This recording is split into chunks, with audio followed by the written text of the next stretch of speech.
একজন এসে বলল, ভাইজান আপনার মেয়েরে দেখলাম আরেক ছেলের সাথে বাজারে ঘোরাফেরা করে। ওই রমনার বটমূলে দেখলাম আপনার মেয়ে আরেক ছেলেরে নিয়ে ফষ্টি নষ্টি করে। লোকের কথা বিশ্বাস করে বাসায় যে মেয়ের চুলের মধ্যে ধরে মাইর, আইজো মার কাইলো মাইর। এরকম হইতে পারে না? হয়তো ওই লোক আপনার মেয়ের মতো দেখতে আরেক মেয়েকে দেখছিল। এরকম হয় কিনা সমাজে?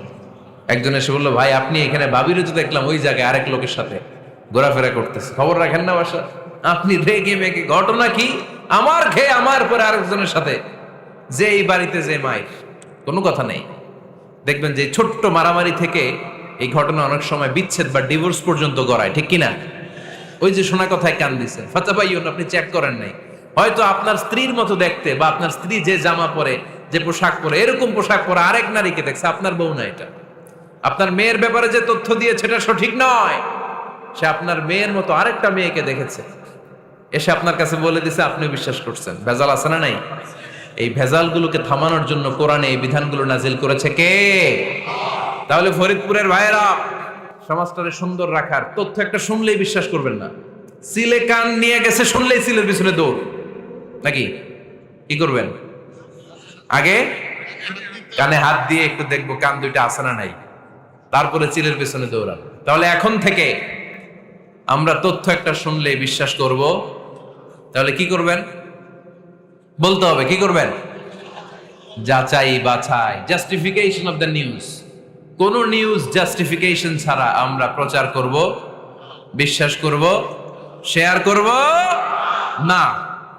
আল্লাহ বললেন, ইয়া আইয়ুহাল্লাযীনা আমানু লা ইয়াসখার কওমুম মিন কওম। ওহে আমার ঈমানদার বান্দারা, শোনো শোনো, খবরদার কখনো কোনো মুমিন বান্দারে ঠাট্টা করো না, অবজ্ঞা করো না, ঠাট্টা করো না। তার মনে কষ্ট হয় এমন কোন কথা তারে বলো না। Never stop of anybody. কাউকে নিয়ে ঠাট্টা করবেন না, তার দেহ নিয়ে, তার আকৃতি নিয়ে, তার বংশ নিয়ে। এক লোকের বাবা ছিল চোর, কিন্তু তার ছেলে অনেক ভালো। আপনি কি তারা বলতে পারবেন তুই চোরের ঘরের চোর? বলতে পারবেন? চুরি করছে বাবা, ওর কি দোষ? কথা বলেন। এগুলো কবিরা গুনাহ। আওয়াজ করে বলেন তো, কি গুনাহ? কবিরা গুনাহ। কারো আকৃতি নিয়ে, আমার ফরিদপুরের কলিজার টুকরা যুবক ভাইরা, কারো আকৃতি নিয়ে কখনো অবজ্ঞা করবে না, তুচ্ছ জ্ঞান করবে না। এটা কবিরা গুনাহ, এটা আল্লাহ খুব অপছন্দ করেন। এর কারণ আকৃতিটা আমাদের হাতে নাই। আমাদের কারো নাক লম্বা, কারো খাটো, আমরা কেউ কালো, কেউ সাদা, আমরা কেউ স্মার্ট, কেউ অন্যরকম। তো এই যে আমাদের এক এক ধরনের আকৃতি, এটা কি আমি বানাইছি? আপনি বানাইছেন? দিছে কে? এই জন্য কারো দেহের গঠন নিয়ে যদি আপনি অবজ্ঞা করেন, এটা প্রক্ষান্তরে আপনি স্রষ্টাকে নিয়ে অবজ্ঞা করবেন। কারো দেহের আকৃতি নিয়ে যদি আপনি তুচ্ছ করেন, তাকে তুচ্ছ করেননি, আমার রবকে আপনি তুচ্ছ করেছেন। চিল্লায় বলেন ঠিক কিনা? খবরদার, তুই কালু, তুই লম্বু, তুই মোটু, তুই কানা, তুই রোহিঙ্গা, আছে না নাই? ইদানিং ইদানিং এটা খুব চলে। এই রোহিঙ্গা নামটা আছে না? ফরিদপুরে এগুলো ঢুকে নাই না? আমাদের ওইদিকে দেখি কি অবস্থা, কারোর সাথে কেউ লাগলে তুই রোহিঙ্গা। কি আশ্চর্য, এই গালি কবে আসলো? হ্যাঁ, অনেক ধরনের গালি। ঢাকায় আর একটা চলে ফইন্নির ভূত, কি বলে? এই এগুলো আগে শুনি নাই আমরা, রিসেন্ট এগুলো বলা শুরু করছে, ফইন্নির ভূত, রোহিঙ্গা। না, এগুলো বলে আপনি কাউকে অবজ্ঞা করতে পারবেন? পারবেন না। খবরদার, এটা কবিরা গুনাহ, এটা ছোট গুনাহ মনে করবেন না। কারণ আকৃতি নিয়ে তুচ্ছ করা যায় না, কারণ আকৃতি দান করেছে কে? হুয়াল্লাযী ইউসাউইরুকুম ফিল আরহামি কাইফা ইয়াশা লা ইলাহা ইল্লা হুয়াল আজিজুল হাকীম। তিনি এমন সত্তা যিনি তোমাদের চেহারার অবয়ব দিয়েছেন, তোমাদের আকৃতি দান করেছেন তখন যখন তোমরা মায়ের পেটের ভেতরে ছোট্ট জোকের মতো ছিলা। মায়ের পেটের ভেতরে আমরা যখন সবাই এত ছোট্ট, তখনই আমাদের চেহারার আকৃতি দিয়েছে কে? কে সুন্দর হব, কে ছেলে হব, কে মেয়ে হব, কে মোটা হব, কে চিকন হব, আমার ইচ্ছা হয়েছি? আওয়াজ করে বলতে হবে, কার ইচ্ছায়?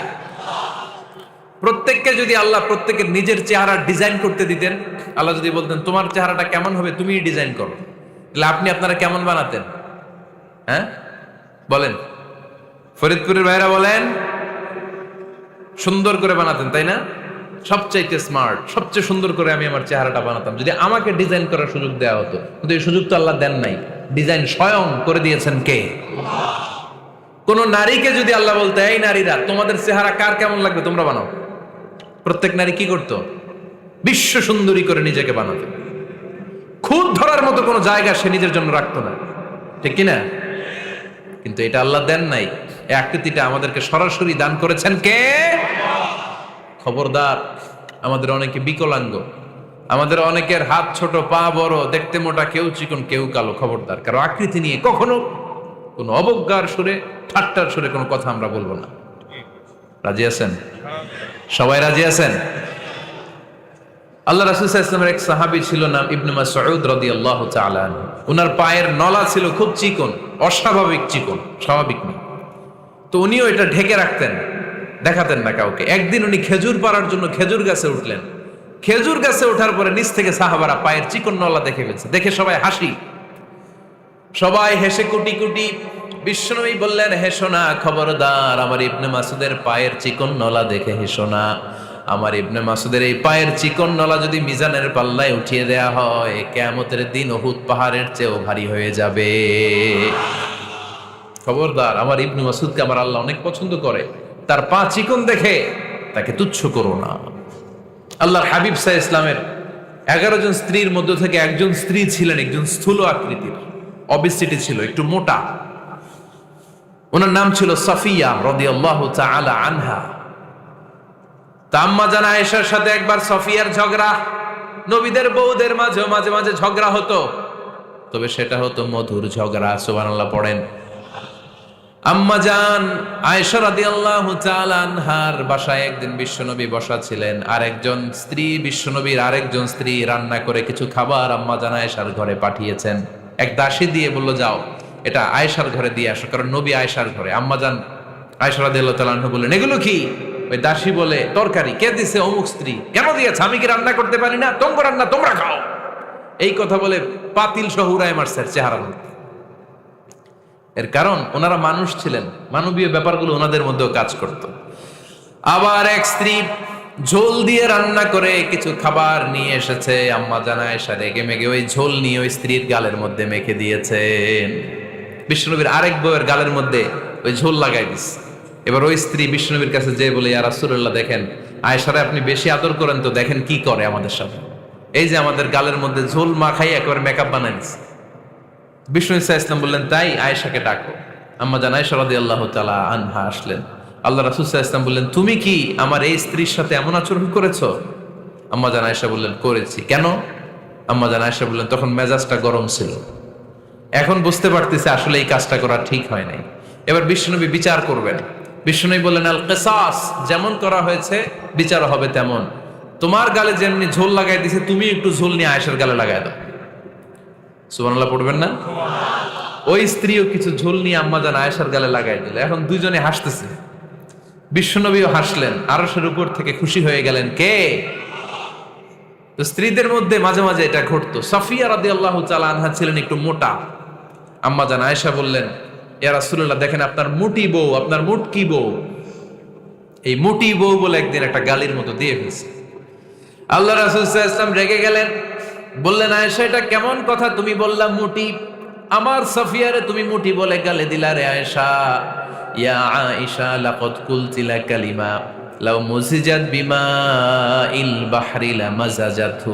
এমন একটা মন্তব্য তুমি সাফিয়ার ব্যাপারে করে ফেলেছো রে আয়েশা, এই কথাটা যদি সাগরের নীল পানির মধ্যে ছেড়ে দেয়া হয়, এই কথার পঙ্কিলতার কারণে, এই কথার কর্দমাক্ততার কারণে, এই কথার পঙ্কিলতার কারণে সাগরের সব পানিগুলো মুহূর্তের মধ্যে কালো হয়ে যাবে। এই কথাটা সাগরে ফেলে দিলে সাগরের নীল পানি পুরোটা কালো হয়ে যাবে। আয়েশা, খবরদার, কাউকে তুচ্ছ করে অবজ্ঞা করে কখনো কিছু বলা যাবে না। এই জিহ্বাটা এটা ভয়ঙ্কর একটা অঙ্গ। বেশিরভাগ পাপ এই জিহ্বা দিয়ে হয়। কি দিয়ে হয়? এজন্য সাহাবারা জিহ্বা ধরে মাঝে মাঝে জিহ্বার মধ্যে ব্যাত মারতেন আর বলতেন, জিহ্বা তোর জন্য আমি আটকে যাব কিয়ামতের দিন। আমলিক আলাইকা লিসানাক, নিজের জিহ্বার মালিক নিজে হন, আপনার জিহ্বার মালিক যেন শয়তান না হয়ে যায়। জিহ্বা আপনার, শয়তানের ভাষা আপনি কথা বলেন কেন? খবরদার, প্রতিটা কমেন্ট, প্রতিটা কথা, প্রতিটা মন্তব্য, এগুলোর ব্যাপারে কিয়ামতের দিন পাই টু পাই করে আপনার কাছে আল্লাহর সুপ্রিম কোর্টের কাঠগড়ায় দাঁড় করিয়ে আপনারা জিজ্ঞেস করবে কে? এজন্য বিশ্বনবী বলছেন, মাইয়াদমানলি মা বাইনা লিহিয়াইহি ওয়া মা বাইনা রিজলাইহি আদমান লাহুল জান্নাহ। আমার কোন উম্মত যদি দুইটা অঙ্গের গ্যারান্টি আমারে দেয়, আমি আমার উম্মতকে জান্নাতের গ্যারান্টি দেব। দুইটা অঙ্গের, একটা হলো জিহ্বা আর একটা লজ্জাস্থান। দুই চোয়ালের মাঝে যা থাকে লিজ্জা, জিহ্বা, আর দুই পায়ের মাঝখানে যা থাকে লজ্জাস্থান। এই দুইটা অঙ্গের গ্যারান্টি যদি বিশ্বনবীকে আপনি দেন যে নবী, জিহ্বা আর লজ্জাস্থান এই দুইটা অঙ্গের কোনো পাপ আমি করব না, নবী বলে আমি দুনিয়ায় তোমার জান্নাতের গ্যারান্টি দিলাম। এজন্য জিহ্বাটারে সামলান, যা মনে চায় বললেন না। খবর আছে না নাই? খবর আছে। মা ইয়ালফিযু মিন কাউলিন ইল্লা লাদাইহি রাকীবুন আতীদ। যা মুখ দিয়ে বের হয় লিখে রাখার জন্য দুইজন ফেরেশতা রেডি করে রেখেছে কে? চিল্লায় বলেন। যতদিন আমরা বেঁচে থাকবো ততদিন থাকবে আমাদের কাঁধে। আমরা মরে যাবো, এই ফেরেশতারা উড়াল দিবে, ঠিক কিনা? দুই কান্দে জি ছিল যে তোমার দুইজনা পাহারা, তোমারে একলা থইয়া পালাইছে তাহারা। তোমার আটকুঠুরি নয় দরজা বন্ধ এবার হলো রে হলো, মুখে আল্লাহ রসুল সবে বলো, ও মুখে আল্লাহ রসুল সবে বলো। দুয়ারে আইসাছে পালকি নাই হরি গাও তোলো রে তোলো, মুখে আল্লাহ রসুল সবে বলো, ঠিক না? এজন্য সাবধান। আমলিক আলাইকা লিসানাক, নিজের জিহ্বার মালিক নিজে হন। মন যা চায় মুমিন তখন ইচ্ছা মতো মন মতো কোনো মন্তব্য ছুটতে পারে না। বিশ্বাসী বলে যদি নিজেকে দাবি করেন, নিজের জিহ্বার মালিক নিজে থাকার দরকার আছে না নাই?